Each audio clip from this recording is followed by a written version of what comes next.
나는 대한민국 예비역병장이다. 안녕하십니까? 1980년대 50 시절 군대 이야기를 나누는 예비역병장입니다. 오늘도 저의 옛날 군대 이야기와 함께 추억여행 떠나시죠. 이등병 시절 70번째 이야기. 사단 교육 측정 3. 전술 측정. 1981년 5월 12일 마침내 우리 11중대는 32연대 3대대의 전술부문 측정부대가 되어 사단 교육 측정을 받게 되었습니다. 완전군장을 메고 기관총을 들고 이틀 동안 산능선을 누빌 생각을 하니 아찔했습니다. 오후 1시 사단에서 파견된 측정관들이 들이닥치고 곧이어 훈련 화스트 페이스 비상이 발령되었습니다. 상황병의 다급한 전달. 각 소대 전달, 파스트페이스 발령, 비상시 행동 요령에 따라 신속 대처. 지금 즉시 완전 군장을 꾸리고 군장 검사 집합. 이상. 우리는 교육받은 대로 즉시 탄약 수령조는 병기과로, 식량 수령조는 식당으로 달려가서 실탄과 식량을 수령했습니다. 실제로 수령하지는 않고 표로 대신하여 따라붙은 측정관에게 그런 행동만 보이는 것으로 대신했습니다. 남은 병력은 즉시 완전 군장을 꾸리고 각 수령조들이 돌아온 뒤 실탄과 식량을 분배받고 군장을 메고 편제 장비를 지참한 뒤 연병장에 모여 간단한 군장 검사를 받았습니다. 곧바로 출발했습니다. 다행히 1차 집결지까지 가는데 행군을 멀리하지 않고 곧바로 2대대 6초소를 넘어 도촌리 공용화기 사격장을 지나 마을 뒷산까지 갔습니다. 가는 동안 측정관들은 계속 우리들에게 상황을 주었습니다. 1시 방향 상공에 적기 출현. 하면 우리는 즉시 상계하여 측정관이 지명한 방향으로 사격 자세를 취하며 화망 구성을 해야 했고, 다리가 있는 곳에서 교량 폭파. 상황을 주면 우리는 멀쩡한 다리를 놔두고 옆으로 내려가 냇물을 건너가야 했습니다. 어렸을 때 전쟁놀이 하던 것과 별반 다를 것 없는 이것을 우리는 잠옷 진지하게 했습니다. 엄연한 시험이었으니까요. 이 밖에도 측정관들은 게릴라 출현, 지뢰지대, 화생방 상황 등 여러 가지 상황들을 주면서 이에 대한 대처 능력 등을 평가했습니다. 우리는 도촌리 뒷산을 완전히 넘어가 마산리가 바라다 보이는 후사면 8분 능선상에서 1차 집결지 편성을 했습니다. 거기서 전열을 정비하고 각 소대장과 분대장들에게 방어지역 섹타를 정해준 다음 다시 산을 넘어 도촌리를 바라보며 주간 방어에 들어갔습니다. 내가 속해 있는 화기소대 총1분대는 1소대에 배속되어 우측 경사면에 있는 교통호상 M605에 총을 거치하고 방어를 실시했습니다. 측정이다 보니 상황은 싱겁게 끝났습니다. 쌍방훈련 같으면 공격조와 조우도 있겠지만 측정인이 그저 측정관이 보고 상황에 맞게 대처만 하고 있으면 그들이 보고 평가하는 것이었습니다. 저녁밥이 추진되어 왔습니다.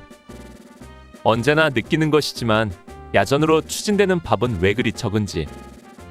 힘들게 훈련하는 걸 생각해서 평소보다 더 주면 좋으련만 야전에 나오면 평소의 절반 정도밖에 밥이 나오지 않았습니다.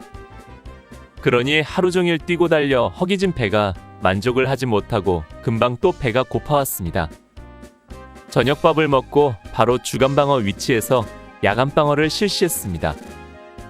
야간방어 역시 별다른 상황 없이 20시에 상황이 종료되고 곧바로 야간 공격을 준비했습니다. 야간 공격 목표는 2대대 뒷산. 도촌리에서 작은 야산을 지나면 곧바로 2대대 뒷산이었습니다. 얼굴에 위장 크레용과 크레용이 없는 사람은 신문지 등을 태워 그 젤을 얼굴에 검게 발랐습니다. 그 당시 위장 크레용이 막 보급되기 시작한 터라 원활한 공급이 되지 않았습니다. 야간 공격은 야간 각계 여러 상황이 부여되었습니다. 정숙보행, 복지부동, 야간 포복, 조명탄 낙하 등 상황이 주어졌고 이에 대한 대처 능력을 측정했습니다. 그리고 적 방어선에 들어서는 적 추진조와 청음초 처치 요령, 분진점과 돌격선 행동 요령 등에 대해 평가했습니다. 야간 공격이 끝난 시간이 밤 11시. 그대로 대대로 복귀하여 내무반으로 들어갔습니다. 그야말로 측정관들의 눈치 속에 뼈 빠지게 힘든 하루를 보낸 우리 모두는 녹초가 되어 있었습니다. 그나마 야전에서 잠을 자지 않고 내무반으로 돌아온 것에 감사하며 얼굴 위장도 제대로 지우지 못한 채 그냥 쓰러져 잠들고 말았습니다. 5월 13일 측정 마지막 날입니다. 오늘은 주간 공격만 하면 되었습니다. 평소처럼 06시 기상. 즉시 아침밥을 먹고 07시에 이동을 시작하여 어제 야간 공격의 목표점인 이대대 뒷산으로 갔습니다. 본래 어젯밤은 이곳 야전에서 자야 하는 것인데 그나마 측정반들의 재량으로 내무반에 가서 편히 자고 나온 것이라고 했습니다.